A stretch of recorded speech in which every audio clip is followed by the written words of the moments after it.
Welcome back to Joe Stunner Boxing. Just a quick update, in case you weren't aware, on Frazer Clarke. You may well have seen the fight yesterday. It didn't last long, against Fabio Wardley, the rematch of that terrific fight, first fight.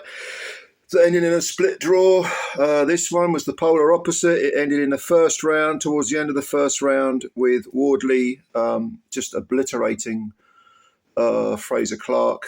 Got him tagged, shaken, pinned in a corner, then sort of manoeuvred him so that he was facing outside the ring. Very crafty little move that by Wardley. And then Frazer was defenceless. Wardley protected himself all times. Wardley battered him back into the corner and made him sort of sit down. Frazer was totally out of it, tried to pull himself up on the ropes. He had a slack jaw, almost like he looks almost as if he'd had a stroke. The jaw was broken. Upper jaw, was it the upper jaw? It was at the back of it anyway, and also he had a fractured cheekbone. Well, Frazer was taken to the hospital immediately.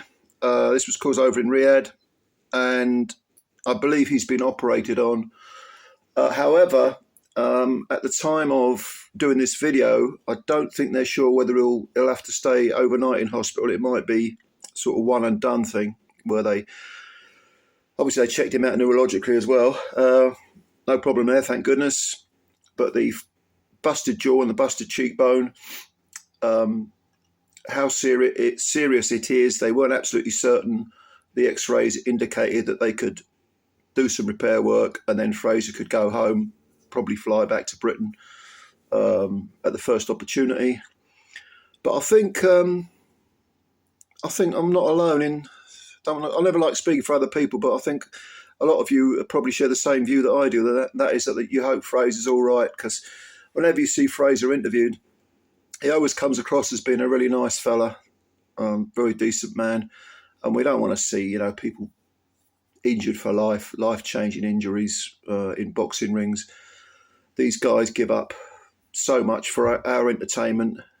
That's why these fellas are my heroes, because they can do things, and the ladies actually as well, because they can do things that I can't do. I simply couldn't do.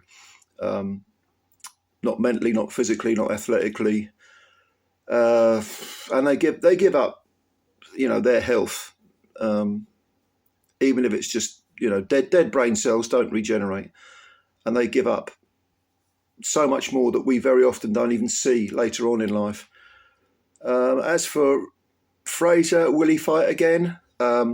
He is 33 years old, as opposed to Wardley's 29. So he may decide, I'm too young to retire, and he won't want to go out like that, because the first round, for as long as it lasted, I think he was stopped in about 240 roughly. For the first 2 minutes, it was fine. It was just 6 of one, half dozen of the other, no big deal. And then he just got tagged, and that can happen, especially when you're in there with a banger, with a nasty, spiteful banger like Wardley. I never thought that Frazer was going to be like a world champ and tear up any trees at world level. I thought he'd be British title level, maybe, maybe European. But I never really saw him as being a world-class operator. Not that there's anything wrong in that. It's fine. You fight to your ceiling, whatever your ceiling may be. And this fight yesterday, as with the previous one, the split draw was for the British title, and I think the Commonwealth title was on the line as well. So Frazer won't want to go out like that. No doubt Wardley will move up. Maybe he'll go for the EBU. Maybe he'll go for the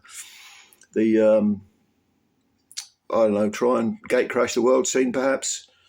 He's certainly got the nastiness and the spite and the punch to take on anyone and give them a row. But I think once he steps up to world level, where people have superior skills and also have a little bit of nastiness about them, I think he might be found wanting. But hey, all credit to him. He did what he had to do. I don't blame Wardley at all for this. This is boxing. These things happen. But I think it's good that Frazer's going to be all right. It did cross my mind. Is there any neurological damage there? Because Jesus Christ, that was a bad knockout. although Frazer was still conscious and trying to hurl himself up. I mean, that's the nature of the man. His jaw was busted, his cheekbone was busted, and he's still trying to pull himself up by the rope. Thankfully, the referee stopped it, thank God. But yeah, I just thought I'd update you on that if you hadn't heard. So all the best to Frazer Clarke. Congratulations to Wardley on his win. And hopefully, Frazer will be back.